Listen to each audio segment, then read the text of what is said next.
You ask Tiger to solve. This deals with linear equations with one unknown.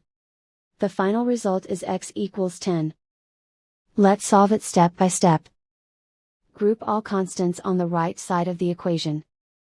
Subtract 7 from both sides. Simplify the arithmetic.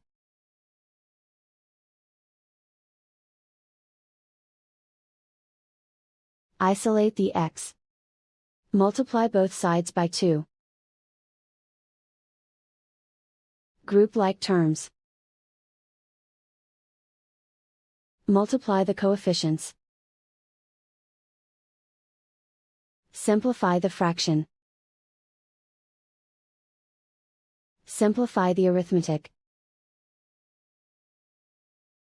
And so the final result is x equals 10.